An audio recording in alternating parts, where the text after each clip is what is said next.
के अंदर एक केस सामने आया जिसके अंदर एडिशनल साहब गजेंद्र सिंह जी और सीओ साहब और सीआई साहब इंद्राज जी की नेतृत्व में टीम गठित करके इसमें प्रयास किए गए। तो इसके अंदर जब पूरा गहनता से अनुसंधान किया गया तो ये सामने आया कि ये केस थोड़ा सा विचित्र है। विचित्र इस मायने में कि दो अलग अलग लोग थे, दोनों का मकसद ठगी था।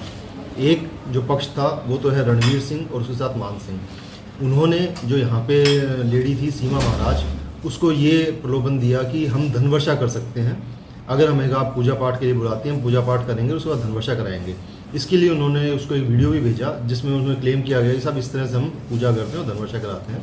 उस वीडियो के अंदर उन्होंने एक चेहरा ढका हुआ था, एक न्यूड लड़की थी, उसका उन्होंने वीडियो भेजा सीमा महाराज को और बोला हम ऐसे ऐसे पूजा कराते हैं, और पास में बैग, खूब सारे पैसे के बैग और कार्टन रखे हुए थे, और इस तरह से फिर धनवर्षा होती है।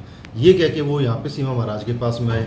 सीमा महाराज जो थी उसको भी, चूंकि वो भी जुड़ी हुई है, उनको भी पता है इस तरह से धनवर्षा जो कार्टन में दिखाए गए पैसे ये थोड़ा सा इलॉजिकल लगता है, तो भी उन्होंने उनको बुलाया। बुलाने के बाद में पूजा पाठ की गई। पूजा पाठ में उसने अपने ही एक रिश्तेदार की नाबालिग लड़की को बुलाया और उसके साथ उनको पूजा करने के लिए कहा। उस पूजा के दौरान जो रणवीर सिंह है उसने उस लड़की के साथ में गलत काम किया। उसके बाद अगर उसको ये सीमा महाराज जो थी उसको जैसे पता चला कि साहब धनवर्षा हुई नहीं, गलत काम उस बच्ची के साथ हुआ है, तो उसने पुलिस को इन्फॉर्म करने की बजाय उन दोनों को बंधक बना लिया और बंधक बनाकर उनसे उन्होंने फिरौती की रकम ऐंठने का प्रयास किया। तो इस पूरे केस में जब अनुसंधान किया गया तो पता चला कि दोनों ही जो पार्टी थी, चाहे सीमा महाराज हो चाहे रणवीर सिंह, और रणवीर सिंह का मकसद तो था बेवकूफ़ बना के अवैध संबंध बना लेना किसी बच्ची के साथ में या किसी महिला के साथ में, उसका तो वो ध्येय था। और सीमा महाराज का ध्येय था कि जो भी व्यक्ति ऐसा आएगा वो पूजा पाठ करके या तो संबंध बनाएगा या फिर कम से कम पूजा पाठ तो करेगा, तो उसके वीडियो या इमेज या उसको पकड़ के यहाँ पे और उससे कुछ पैसा वो ऐंठ लेंगे। इस तरह से दोनों ही केस के अंदर दोनों ही जो पक्ष थे दोनों ने अपने अपने हिसाब से ठगी का प्रयास किया। और जो पूरे केस के अंदर विक्टिम है वो मात्र एक नाबालिग बच्ची है जिसका दोनों पक्षों ने अपने अपने स्वार्थों के लिए इस्तेमाल किया। इसमें 2 अलग अलग FIR दर्ज हुई हैं जिसके अंदर पुलिस अग्रिम अनुसंधान करके कार्रवाई कर रही है।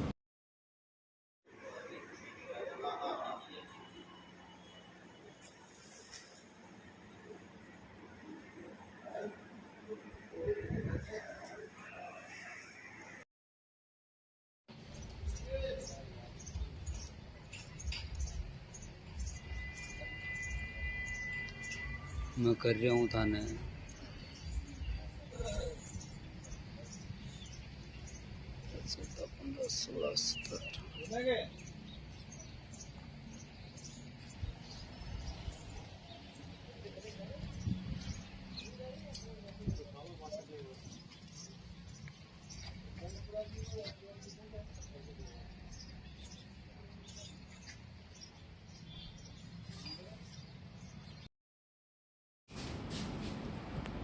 और कोई आपकी नज़र में बड़ी तो बताओ यार, इसका ध्यान हमारे ध्यान से हट जाओ।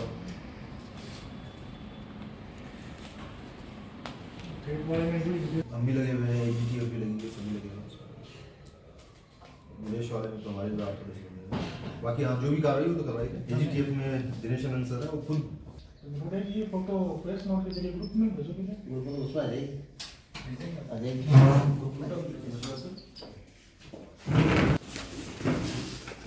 वो जो एक लड़के की डेथ हुई थी वही ना, वो मेरे बात हुई थी कल परसों भी फोन आया था, ये शायद अपने उनसे मिले थे के हिसाब से।